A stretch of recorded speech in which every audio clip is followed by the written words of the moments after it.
Being an artist that makes money is not selling out. That is being successful at doing what you love doing. We need to throw away the stereotype that the creative who makes money is somehow selling out. Every creative is just a human with bills to pay, and you might as well make it with your art. And I know this is possible because I have been making money selling my art for 15 years, but not in the way that you think. Let me tell you a story.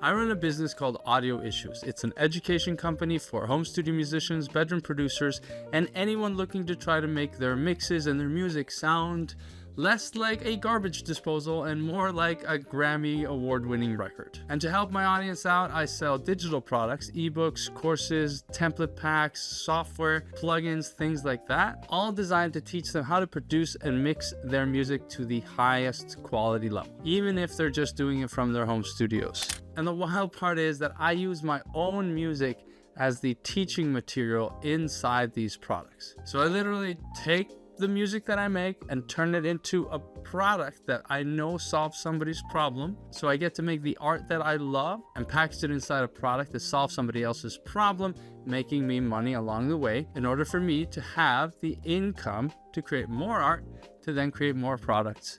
And the cycle continues. Let me walk you through a real example. Back in the day, I had written this song about grief. It was a really deeply personal track and a deeply personal song. I originally wrote it for a friend who had lost people close to them, a cousin in a car crash, then a dog later on, and the grief was really staggering high and getting to them, and I really felt for her, so I wrote this song about this subject called Sympathy.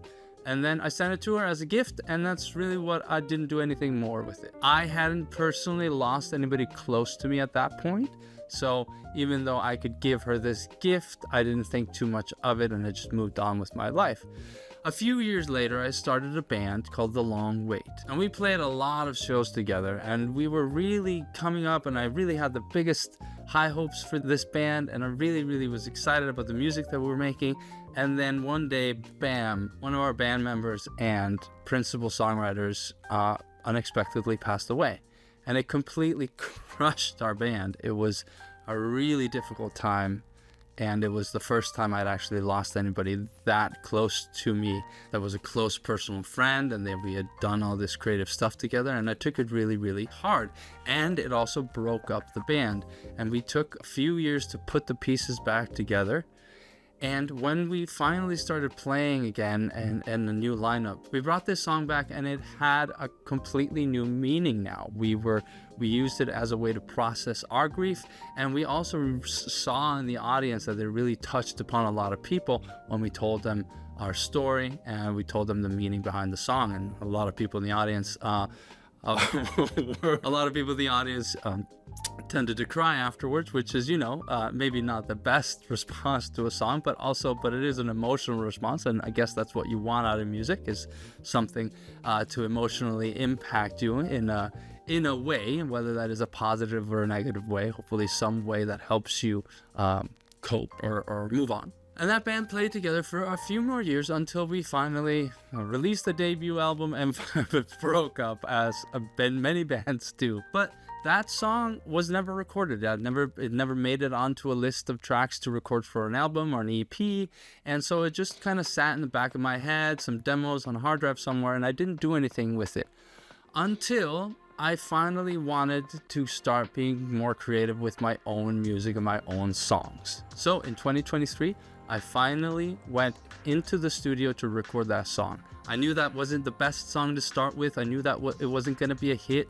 It was a deeply personal song, but it was my attempt to give voice to that grief, to that pain. And I like to say that it's a song for everyone walking around with a hole in their heart where a loved one used to live. So I booked studio time, I hired a band, we recorded the track in the studio, I brought it back into the home studio in here where I finalized it with overdubs and all this sort of stuff. And then when it was finally time to mix it, I hit a roadblock and stopped. Why? Because I didn't have a mix template on my new studio computer. It was that silly of a reason for me to stop completely that project in its tracks. But I thought, oh, I don't have a mix template. I can't mix this song without a mix template. Let me make a mix template real quick. I'm gonna do it on Friday. So I put that on the to-do list to do. Then that Friday came, I looked at the to-do list, I put that to-do task on the next week, and then on it went for a couple of weeks until I realized, wait a minute, I am really getting in my own way here. How can I move forward and actually finish this track?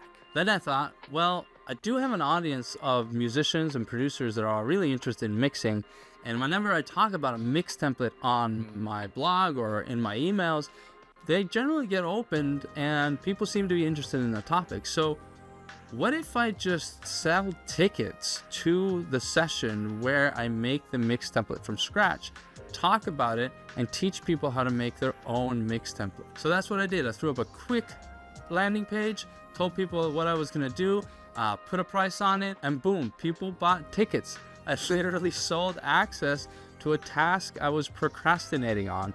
If that isn't a productivity hack, I don't know what is. So instead of releasing the track on Spotify and, hoping to the Norse gods that I would make a minuscule amount of income through streams, I just didn't even try to go that route. Instead, I released a product powered by the song. The live event became a 2-hour masterclass, a downloadable mix template package, a series of worksheets, and a walkthrough video. All of that designed to help my target audience solve a problem for them, which was to be faster in the studio, to be more efficient with their mixes, to make better mixes in less time. And so that's what the product I created out of Sympathy does. It teaches my audience how to build mix templates using Sympathy as the example session inside the videos. And instead of worrying about half a cent per 1,000 streams, that product has sold over 700 copies now and has made over $25,000 in revenue just in the last year. It's actually one of my best selling products that people buy all the time. And that's how I use my art, not just to express myself, but to monetize it by solving a real world problem for my audience, something that I know you can do too. So if you're wondering how to make money from your art or creative skills, try this. Stop thinking of your art as just art. Start thinking of it as a vehicle for transformation for someone else. Ask yourself, what problem can my art solve? What process can I teach through my art, using my art as an example? And how can I package my songs, my paintings, my written words into something useful and valuable to a target audience? And to get started on that, you just have to answer a quick, simple question.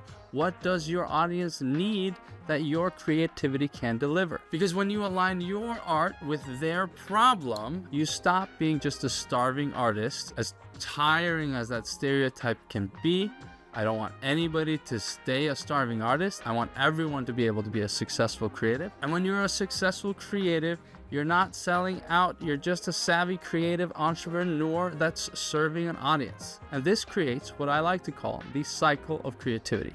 You make art to express yourself. You package your art to solve a problem for your audience. You make money from your products. And then the money you make goes into making more art that then goes into making more products. And the cycle continues and your revenue grows and your income streams diversify and multiply. So if this resonated with you, leave a comment below. And if you want to know my complete digital product creation process, check out this video right here. And before you click on that, please remember to like and subscribe and hit that notification button so you don't miss another video on digital products and online business for digital creatives that want to sell without selling out. All right, I'm Björk from BBenediktsson. Thank you so much for watching, and I'll see you later.